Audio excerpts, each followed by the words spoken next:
Libros de Arena, un espacio para la literatura, la historia y las bibliotecas públicas. Un patrimonio que le pertenece a usted.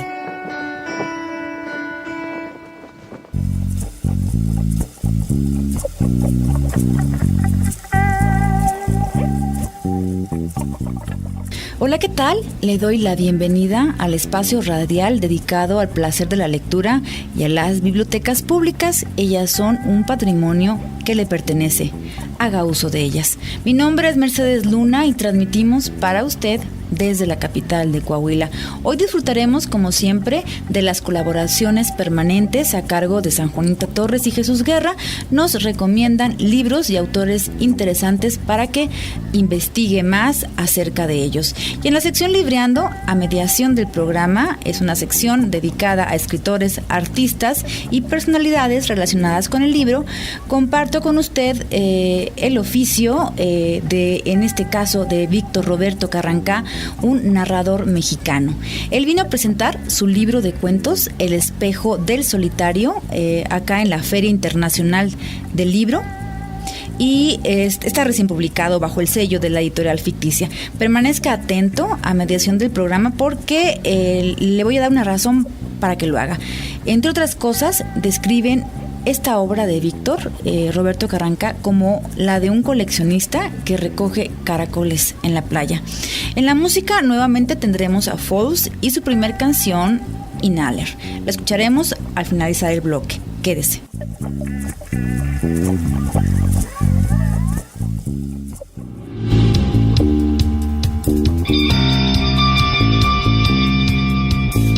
Libros en 3D.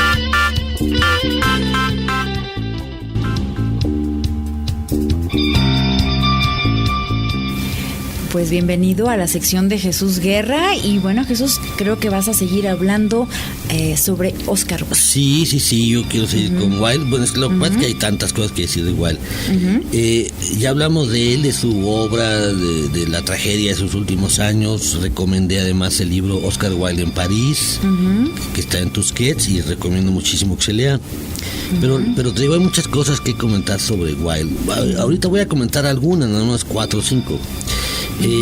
Cuando Oscar Wilde salió de la cárcel y se exilió en Francia, primero en Dieppe, luego en Berneval, después en París, estuvo en varios hoteles hasta que encontró uno muy barato llamado el Hotel d'Alsace en la Rue de Beaux-Arts, es decir, el Hotel de Alsacia en la calle de las Bellas Artes, que por rimbombante que sea el nombre, era una callecita pobretona. Pero él por miedo a que le siguieran dando la espalda, durante todo este tiempo él no utilizó su nombre. Él firmaba como Sebastián Melmoth. Ahora, aquí lo interesante, al parecer él escogió ese nombre de Sebastián Melmoth, el nombre por San Sebastián, o sea, acuérdate, el santo que aparece en todas las imágenes como lleno de flechas, ¿no? O sea, él se sentía así como así como castigado por la sociedad. Y el apellido Melmoth es por el personaje de una novela inglesa muy conocida que se llama Melmoth el Errabundo, que existe traducción al español, que trata de un personaje que le vende su alma al diablo a cambio de 150 años más de vida. Lo interesante es que Melmoth el Errabundo, que fue publicado en 1820 y conocida como la última gran novela gótica, y que fue muy apreciada por escritores como Balzac y Baudelaire, fue escrita por un sacerdote protestante irlandés llamado Charles Robert Maturin, que yo creo que este Maturin en realidad era Maturin, porque creo que era de ascendencia francesa. Bueno, da la casualidad de que este sacerdote, autor de novelas de terror, muerto en 1824, es decir, 30 años antes del nacimiento de Oscar Wilde, era tío bisabuelo político de Oscar Wilde. Es decir, este hombre Maturin se casó con una cantante llamada Henrietta Kingsbury, que era hermana de Sarah Kingsbury, la cual se casó con Charles Elgee, y ellos dos fueron los padres de la madre de Oscar Wilde. Eso es, esto es una curiosidad, pero es interesante porque el libro es importante y él escogió ese nombre. Otro dato. Oscar Wilde se casó con Constance Lloyd en 1884. Sin embargo, antes de Constance, Wilde estuvo enamorado de una mujer llamada Florence Balcombe en Irlanda. Pero Florence, entabló alguna pequeña relación con él, pero en realidad entabló una relación con otro escritor con el cual se casó finalmente en 1878. Ese otro escritor era Bram Stoker, el autor de Drácula. Claro. ¿No? Estos, me parecen simpáticos. Sí. Otro dato, Robert Ross, que fue uno de los más fieles amigos de Oscar Wilde, era escritor y crítico de arte. Era más joven que Wilde, y Wilde lo nombró antes de morir su albacea literario y administrador testamentario. Ross tuvo que recomprar los derechos de las obras de Wilde que habían sido vendidas junto con todo lo que Wilde poseía cuando lo metieron en la cárcel para pagar los gastos del juicio. Wilde quedó en bancarrota, por eso vivió una miseria al salir de la cárcel. Bueno, Ross con paciencia logró reeditar las obras de Wilde, fue pagando poco a poco todas las deudas de Wilde, tanto en Inglaterra como en Francia. Todavía le quedó dinero para darle a los hijos de Wilde, pero también logró adquirir el terreno y mandar construir un monumento en el cementerio Père Lachaise para una tumba digna para Oscar Wilde.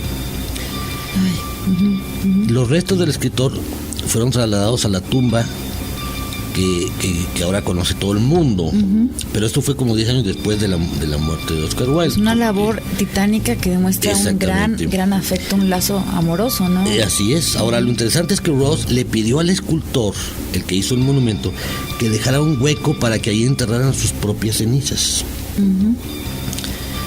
cuando él muriera. Y además tenía derecho legal a eso, porque en realidad él era el dueño del terreno donde se hizo la tumba de Oscar Wilde. Bueno, Ross murió a los 49 años de edad, pero esto fue en 1918, o sea, 18 años después de la muerte de Wilde. Pero ni sus familiares, es decir, ninguno de sus familiares respetaron sus deseos y lo enterraron en otra parte. No fue sino hasta 1950, es decir, 32 años después, cuando la biógrafa de Robert Ross arregló todas las cosas para que se cumpliera su voluntad, así que hasta 1950 se enterraron los restos de Robert Ross en la tumba de Oscar Wilde. Ay, caray, nuevamente otras manos fueron las que hicieron. Exactamente, todo el mundo se metió. Lo que realmente quería él. Cuando Oscar Wilde, esta es otra de las características, y esto además es muy reciente, cuando Oscar Wilde estaba en la cárcel de Reading, hubo un director de la cárcel que se compadeció de él, el mayor James Nelson, y fue el que le permitió leer e incluso escribir en prisión. Gracias a esto, Oscar Wilde pudo escribir su famosa carta que se publicó póstumamente, la llamada De Profundis. Además, ese director le permitió llevarse el manuscrito de la cárcel, porque en teoría ese manuscrito pertenecía a la cárcel, por haber sido escrito ahí. Bueno, pues 2 años después de salir de la cárcel, cuando se hizo una pequeña reedición de la obra La importancia de llamarse Ernesto, Oscar Wilde le mandó un ejemplar a ese señor, y en la portada le pone como un reconocimiento trivial a su bondad grande y noble. Bueno, ese mismo ejemplar acaba este año, lo leí hace unos pocos días, de ser subastado en Londres y fue vendido en 55,000 libras esterlinas, que equivale más o menos como a $1,4 millones de pesos. Caray. Es terrible porque igual muere pues casi por no tener en qué caerse muerto, es lo ¿verdad? terrible, pero lo fantástico es lo que produce lo que pasa el nombre y la obra, ¿no? Exactamente. Así que bueno, estas son curiosidades, pero sería interesante que leyeran Oscar Wilde en París, que lean la obra de Oscar Wilde, porque bueno, es un escritor que, como te decía en un principio, hace varios programas. Oscar Wilde normalmente es más conocido su nombre que su obra, pero hay que leerlo, pues es importante leer la obra de Wilde, ¿no? Bueno, ahí tiene usted una recomendación más por parte de Jesús Guerra, y nosotros continuamos. Quédese con la música.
Argentina. Permanezca en sintonía.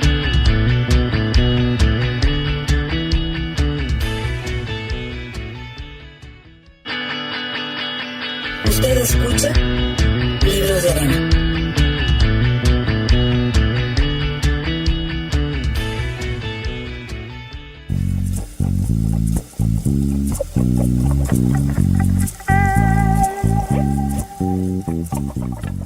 Marchaba sin prisa el año 1838 cuando Woodford H. tropezó con aquel sujeto, el de estatura de árbol y sombra de edificio, caba negro, costal en mano, cara oculta bajo un sombrero que ensombrecía todo menos la boca, que dijo: «Otorgue un poco de su tiempo a este comerciante y permítaseme». No había que pedirlo. Woodford H., buen hombre, Woodford H., siempre otorgaba su atención a cualquier viandante, monedas también cuando se le pedían. Para eso la naturaleza le dio orejas grandes como abanicos, cabeza poco reflexiva y unos bolsillos inmensos repletos de monedas. Leí un fragmento del cuento El instrumento de Woodford H. del escritor Víctor Roberto Carrancá, que está dentro de su primer libro de cuentos, El espejo solitario. A mediación del programa transmitiremos la entrevista que le realizamos en la pasada Feria Internacional del Libro en Arteaga, el evento literario más importante de nuestro estado. Al finalizar el bloque, Falls y su segunda canción, Bluebird. Continúe en sintonía.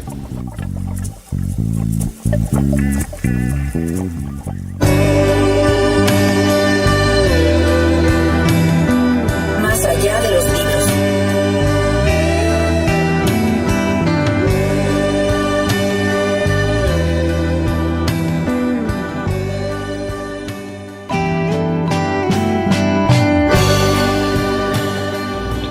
Bueno, pues el día de hoy en la sección de San Juanita Torres, bueno, pues nos trae un autor que su nombre, al decirlo, bueno, pues se abre o explota o inunda con la palabra poesía.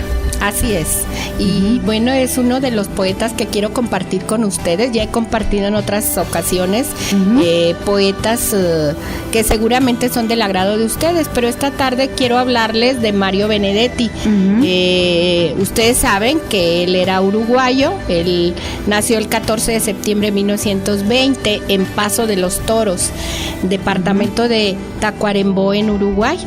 Residió en Buenos Aires de 1938 al 45, pero desde 1973 se exilió por cuestiones políticas. Primero vivió en Argentina, en Perú, en Cuba, en España, y quizá la mayoría de ustedes lo conoce por una de sus novelas que publicó en 1960, La Tregua. Yo creo que esta es su novela más famosa, pero claro, no es la única. Fue un escritor muy prolífico. En marzo de 1983 regresó a Uruguay y allí murió en Montevideo el 17 de mayo del 2009. Ahora, Luna Congelada es uno de los poemas que aparece en uno de sus libros de poesía que se llama El amor, las mujeres y la vida. Y dice: con esta soledad alevosa, tranquila, con esta soledad de sagradas goteras, de lejanos aullidos, de monstruoso silencio, de recuerdos al firme, de luna congelada, de noche para otros, de ojos bien abiertos, con esta soledad inservible, vacía, se puede algunas veces entender el amor. Qué barbaridad. Pues sí. Fíjate que quiero compartir con ustedes y me gustaría invitarte a que elijas alguno y lo leas, pero quiero compartir con ustedes que el estilo del lenguaje de Benedetti, estoy hablando concretamente de la poesía, no de sus novelas, pues ahí fíjate que el lenguaje llama mucho la atención a los que leemos poesía, que para decir cosas tan bellas utiliza un lenguaje muy sencillo, muy coloquial, estándar, pudiéramos decir, ¿no? Y sus poemas, pues por eso tal vez han sido musicalizados, algunos de ellos, porque usa mucho el estribillo en varios de sus poemas, ¿sí? ¿Qué es el estribillo? Bueno, pues la repetición de un mismo verso. y eso contribuye a darle musicalidad a sus poemas. Como una letanía. Claro, claro, y fíjate que utiliza, o pudiéramos decir que sus temas más comunes en la poesía, pues eso es la melancolía, la represión, la política, la condición humana en general, la vida cotidiana, y el tono que él utiliza en su poesía, pues es entre humorístico y filosófico, porque te hace reflexionar de lo que a través de su lírica te está diciendo. El humor en sus poemas pues está siempre ahí, en muchos de ellos, y también utiliza pues para hablar de la sociedad, para hablar de la política. Y normalmente pudiéramos decir pues que su poesía es de versos libres. Ajá. Cuando decimos que son versos libres en poesía, hablamos de que no tienen la métrica tradicional a la que nosotros estamos acostumbrados, o sea, no son versos que tengan una rima consonante o asonante, o que tenga regularidad en los versos, que todos sean endecasílabos o todos sean octosílabos, etcétera. No. Puede haber versos muy cortos o versos muy largos en un mismo poema, pero algo que jamás se pierde en la poesía, pues es la musicalidad.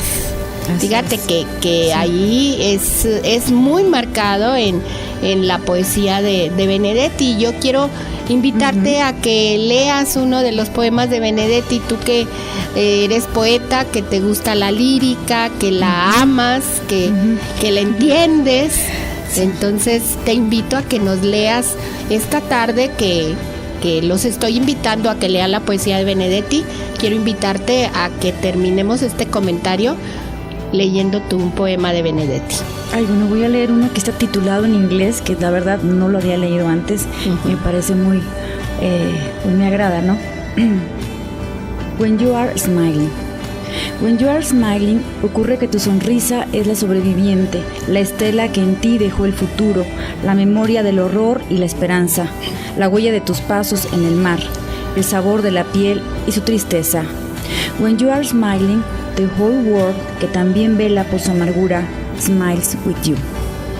Pues está muy linda, y me apuro para leer otro que se titula Medios de comunicación. Bueno. No es preciso que sea mensajera. La paloma sencilla en tu ventana te informa que el dolor empieza a columpiarse en el olvido, y llego desde mí para decirte que están el río, el girasol, la estrella rodando sin apuro. El futuro se acerca a conocerte, ya lo sabes, sin tropos ni bengalas.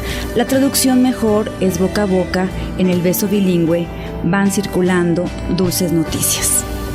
Bueno, los invito esta tarde a que lean la poesía de Mario Benedetti. Bueno, ahí tiene usted una recomendación más de San Juanito Torres. Usted quédese con nosotros, lo dejo con la música.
Libros de arena.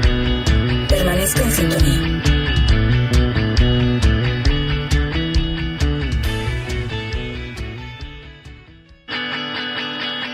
Usted escucha Libros de arena.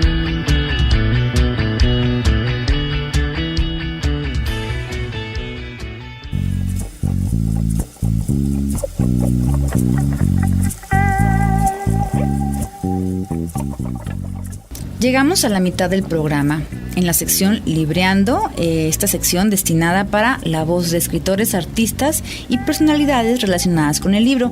Hoy le compartiré la entrevista con el narrador mexicano Víctor Roberto Carrancá. Él es licenciado en Derecho, maestro de Letras Iberoamericanas y egresado de la SOGEM. Nació en la Ciudad de México. En Ficticia Editorial está antologado en Estación Central Bis en el 2009 y en 2011 obtuvo el primer lugar en el 5º concurso de cuentos sobre alebrijes y mención honorífica en el primer certamen panhispánico de relato breve Letra Turbia. Él reside en Puebla y El espejo solitario es su primer libro. Al finalizar la primera parte de la entrevista con Víctor Roberto Carrancá, escuchará la canción Out of the Woods de la banda Falls. Permanezca con nosotros.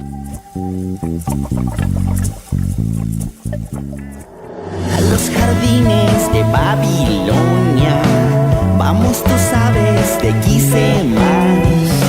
En los jardines de Babilonia, bailar, bailar, bailar, bailar. En los jardines de Babilonia.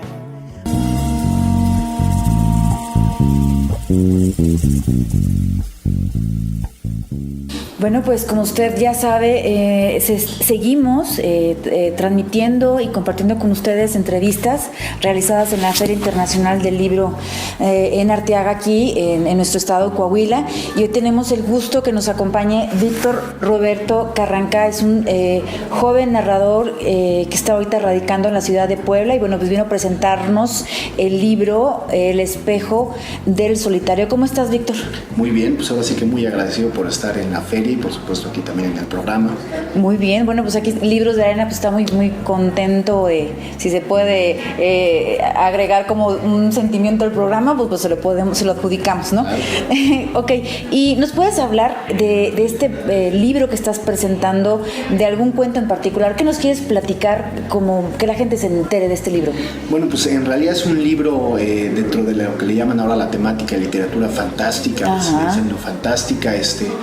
El proyecto surge como una idea un poco inclusive infantil. Cuando era pequeño recuerdo que al abrir los libros pues solía creer que todos los personajes que estaban allá adentro pues cobraban vida conforme uno iba iniciando la lectura, y entonces que cuando uno cerraba el libro pues las cosas no se interrumpían, sino que seguían allá adentro, ¿no? Como este mundo cobraba vida y digamos que continuaba con esta especie de vitalidad paralela, ¿no? Ajá. Y entonces eso me generaba cierta angustia, porque cuando veía toda la cantidad de libros en una biblioteca, pues siempre pensaba, bueno, hay miles de mundos ahí atrapados. Ajá. Y posiblemente nosotros también somos una especie de mundo atrapado y al final somos una especie de proyecto literario, ¿no? Eso me hizo concebir como la idea muy bien, proyecto literario caminando muy exactamente, bien. Sí, pues es un poco la angustia existencial de saberse escritos, ¿no? Por una mente maestra. Sí. Y entonces el libro trata de reflejar, a lo mejor, no sé si decirle ese miedo, pero por lo menos esa curiosidad. Ajá. De que todo sea al final un libro, ¿no? El libro trata de una serie de cuentos que se entrelazan. Ajá. Y que abordan justamente una temática como de un mundo paralelo que se crea. Ajá. A partir tanto de la lectura como de la creación literaria. Ajá. Solo que digamos que ahí a lo mejor lo que podemos llamarle el truco del libro es que empezamos a descubrir que dentro de este libro hay un personaje llamado José el Solitario. Ajá. Que él empieza a estudiar los sueños y otras cuestiones como fenómenos, por ejemplo, de la narrativa o fenómenos literarios. Ajá. Y percatarse de que existe otro mundo que surge a partir de las letras, que en realidad somos nosotros. Digamos que eso es como la especie de juego de espejos, ¿no? Ajá. Hace rato mencionaba la superposición de dos espejos que, pues, sí. Aunque son cuestiones bidimensionales, pues si se pone uno enfrente del otro, multiplican la imagen hasta el infinito, ¿no? Y eso trata de ser justamente este juego de cajitas adentro de otras cajas, ¿no? Que se van como las matrioscas que va uno abriendo y descubriendo una cada vez más pequeña. Simplemente aquí no termina, ¿no? Todas como que se expanden hasta el infinito. Ay, muy bien, y es lo que genera o lo que uno siente con la literatura fantástica, bueno, definitivamente no lo siente con otro tipo de narrativa, en el sentido de la explosión de las imágenes, de lo que no te esperas encontrar, de esta posibilidad de ser muchas cosas, ¿no? Que no se pueden, bueno, más bien tienes el poder de poder escribir lo que se te antoje. Sí, de hecho la literatura realista siempre, digamos que tiene esas limitaciones, ¿no? Y por lo tanto es muy complicado para mí, por ejemplo, meterme en temas muy realistas. Siempre he dicho que es un reto para escritores, ahora sí que de mejor pluma que la mía, ¿no? Pero la fantástica siempre tiene esa parte de que uno puede explotar lo que quiera, ¿no? Es como si quitáramos todas las fronteras, y entonces uno puede escribir absolutamente de todo y acerca de todo, y inclusive acudir a pues hipérboles de la realidad misma, ¿no? Y hacer metáforas de la realidad misma y convertirla en algo completamente tergiversado. Ajá. Que terminan por pues hacer estas como variaciones de realidades, ¿no? Y entonces pues sí, esa libertad que uno tiene dentro de la literatura fantástica pues permite por lo menos imaginar más allá de lo que uno está creando solamente con un libro, no digamos en ese espacio específico, sino que se multiplican los espacios. Bueno, pues en esta locura de multiplicar hasta el infinito una imagen de un espejo, que nada más de tener la sensación de verlo, no sé qué me ocasiona, sí, ¿no? Como angustia, ¿no? Sí. Bueno, ¿puedes hablarnos de algún personaje que te haya, que te guste mucho o que quieras hablar? De las facultades que tiene ese personaje. Sí, bueno, yo creo que el principal está ahí como José el Solitario, ¿no? Este personaje lo encierran en una especie de manicomio, es el hospital de padecimientos mentales y religiosos. Es así porque ahí, digamos que en este mundo interno la religión se ve como si fuera una especie de padecimiento psicológico. Claro. Y lo mismo sucede con cualquier tipo de enfermedad, inclusive ahí la psicología es una religión. Ajá. Y en realidad las religiones son una especie como de ciencia dura, y entonces por eso es un poquito contravenir los sentidos. A ver, ¿la psicología es una religión? Exactamente, ahí aquí es en el cuento una especie de secta. Entonces los que pertenecen a la secta de la psicología, pues los psicólogos son así vistos como con este misticismo, ¿no? Digamos. Ajá. Y los religiosos, en cambio, pues son más bien como si fuera una especie de ciencia comprobada. Entonces desviarse de los parámetros de la religión como científicos, pues se convierten en dementes. Entonces a José el Solitario lo encierran justamente en un hospital de padecimientos mentales y religiosos. Ajá. Y él ahí lo que se dedica a hacer es pues, prácticamente a soñar y a escribir sus sueños. Se empieza a apilar, digamos, toda una serie de documentos que forman literalmente ciudades adentro de su habitación. Ajá. En donde trata de pues, interpretar qué es lo que está soñando y por qué está soñando con este mundo paralelo que justamente es el nuestro. Entonces, aunque el personaje, digamos que se muestra poco en el libro en general, digamos que aparece esporádicamente en los cuentos, sí. Hay por ahí varios cuentos que justamente son escritos por José el Solitario. Exacto. Y que son lo que él concibe de nuestra realidad. Entonces, por ejemplo, habla del hada de los dientes y que lo que para él representa el hada de los dientes en el sueño, ¿no? Que es una versión, por supuesto, que difiere completamente con nuestra realidad. De lo que conocemos. ¿No? Exactamente. Ajá. Y casi todo el tiempo él está, digamos que tratando de desentrañar lo que es nuestra realidad a través de este proceso onírico y literario. Ajá. Y pues crear ahora sí que una especie de teoría sobre que nosotros somos un mundo aparte creado, digamos que por un ejercicio literario. Muy bien, bueno, ¿te parece si regresamos con ese tema de los dientes que están ahí, que se nos caen, ¿no? Que ya quitándole la otra parte como del infantil, que sería interesante hablar de ello. Y después de escuchar una canción hacemos un corte, ¿te parece? Por supuesto que sí. Bueno, entonces usted quédese con el programa, quédese con la música, continuemos.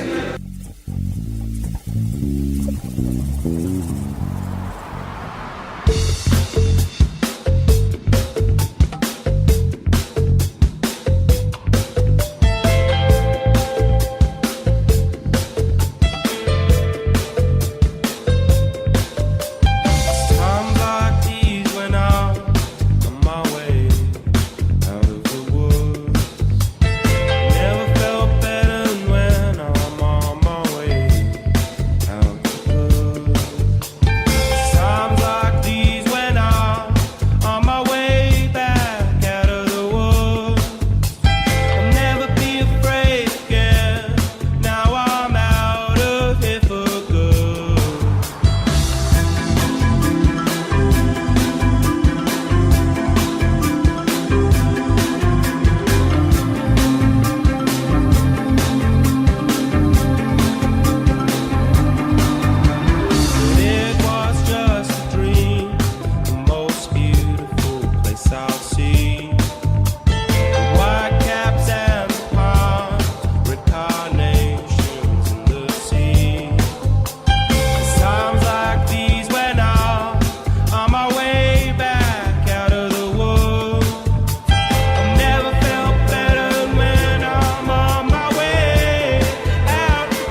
Libros de arena. Permanezca en sintonía.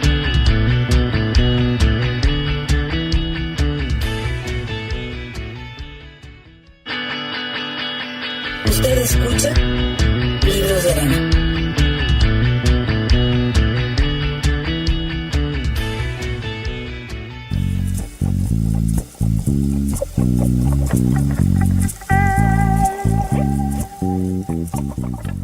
Cerramos, como es usual, con el autor invitado. Continúe en sintonía para que disfrute de la segunda parte de la entrevista realizada al escritor mexicano Víctor Roberto Garrancá en la pasada Feria Internacional del Libro en Arteaga.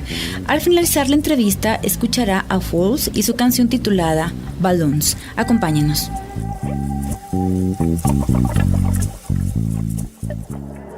A los jardines de Babilonia vamos, tú sabes, te quise más. Libreando. En los jardines de Babilonia bailar, bailar, bailar, bailar.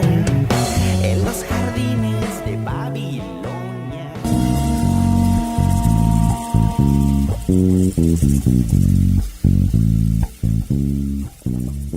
Bueno, pues usted ya sabe, estamos con Víctor Roberto Garrancá, un narrador radicado en Puebla, pero eres del Distrito Federal. Así es. Muy bien, entonces estábamos platicando sobre uno de los personajes, el personaje principal, ¿verdad? Así es. Básicamente. El solitario es, digamos, que el que hila todos estos cuentos. Sí, básicamente. Bueno, ahorita que estás comentando esta parte como terrible, pero lo que puede significar en otro momento, no en la etapa de la niñez, ¿no? Que se te caigan los dientes, ¿no? Claro. Que sería como trágico. Y en la niñez lo festejamos, y hasta está el ratoncito y el hada y lo que nos quieran decir.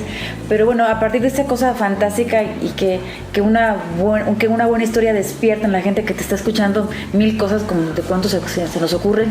¿Qué más nos puedes hablar sobre este dejar de ser niño o cómo se mueve el personaje recordando este tipo de cosas? Pues ahorita que lo mencionas es un aspecto interesante, esta parte del proceso, por ejemplo, de los cuentos infantiles, cómo uno va creando pues a veces imágenes completamente distintas a lo que a lo mejor el padre al contar las historias infantiles piensa que se va a generar en la mente del niño, ¿no? Sí. Entonces, esos simbolismos, por decirlo así, que uno capta de manera inconsciente y se van formando, bueno, cualquiera a lo mejor que le hablan del coco, pues bueno, no sabe de qué le están hablando y a lo mejor imagina su figura personal, ¿no? De esta especie de hombre de la arena que puede ser cualquier cosa, ¿no? Entonces... hombre de la arena, qué interesante. Sí, por supuesto. Y entonces yo creo que a lo mejor también en el libro se encuentran varios de estos simbolismos infantiles que son como tergiversados en la mente infantil y que se van convirtiendo finalmente en monstruos, ¿no? Es como pasar de un proceso donde lo que uno pretende hacer al recibir una historia infantil y tratar, por ejemplo, de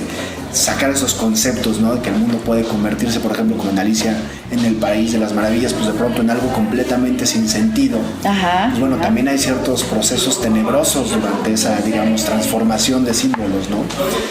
Y digamos que por eso trata de, inclusive, de tomar cierta diálogo con libros como justamente lo es Alicia en el País de las Maravillas. Hay un texto que habla de que en esta otra realidad, al leer un libro como Alicia, lo primero que hacen es censurarlo, porque dicen que es una cuestión pues, prácticamente infernal y que está aludiendo a unas cuestiones de sectas religiosas en donde se cree que pues existen otras realidades, ¿no? Y eso contraría la lógica, digamos, de los estatutos hegemónicos, ¿no? Del propio mundo interno del libro, ¿no? Entonces, digamos que pues ahí las cosas empiezan a adquirir otro sentido, ¿no? También uno de los cuentos hablan de una especie de hombre de barba larga, blanca, que siempre gusta vestirse de rojo, gordo, que tiene una risa grave y que no encuentra el sentido de su existencia y sabe que tiene ahí algo, pero él no sabe exactamente para qué nació y entonces empieza a buscar qué es lo que va a resolver. La resolución del cuento termina por ser un poco más tétrica que lo que se espera, pero bueno, es jugar un poquito ahí a lo mejor con los arquetipos. Sí, que ya tenemos. Exactamente.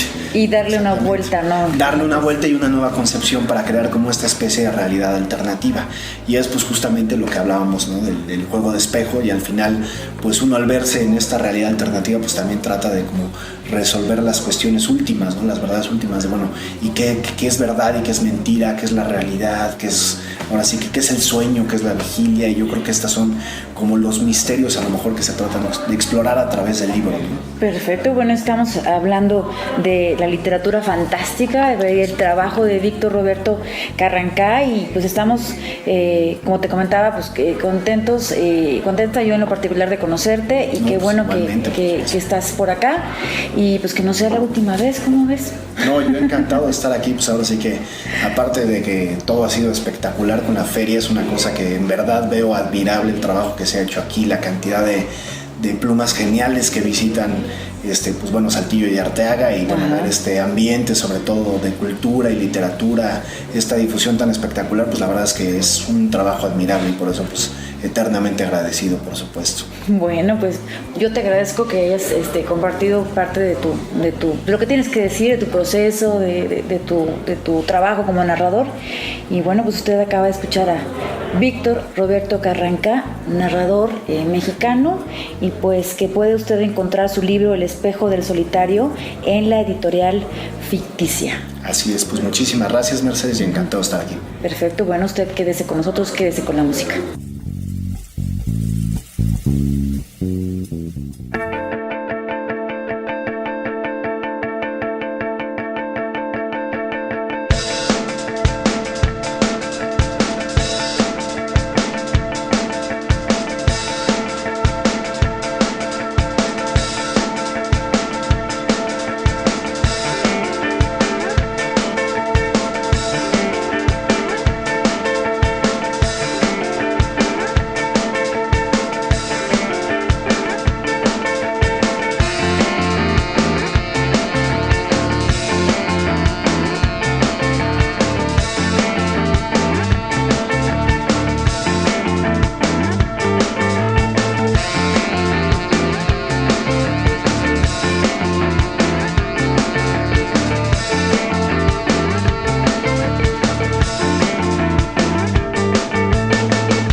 Escuchó Balloons de la banda Falls, y antes la voz del escritor mexicano Víctor Roberto Carrancá. Finalizo con un fragmento del cuento Extractos del cuaderno de José el Solitario, del propio Víctor Roberto Carrancá. Felisberto se desliza por la alfombra. Obstaculizan el camino muñecas de ojos vidriosos y tristones, ositos de felpa y bailarinas de madera que usan tutús de seda rosa. Entre ellos camina el duende, más como araña que como enano, hasta llegar a la cama y subir por un edredón de mariposas y flores abiertas. Esta fue la hora para sus libros de arena. Dirección y producción Mercedes Luna, producción técnica Jorge Torres, colaboradores permanentes Jesús Guerra y San Juanita Torres, música de fondo Paseo de Ovejas. Este es un programa de la Coordinación de Bibliotecas, Publicaciones y Librerías dedicado a su literatura. Los invitamos a que escuche nuestra siguiente emisión. Los acompañó en la voz Mercedes Luna y les recuerdo el que le encuentra, porque por ahí cerca de usted hay alguien que acaba de leer un libro. Búsquelo, búsquela, pregúntele qué ha leído. Hasta pronto.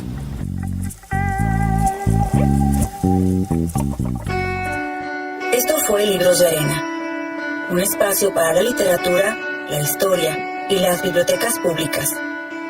Lo esperamos en la próxima emisión. Consuma libros y literatura.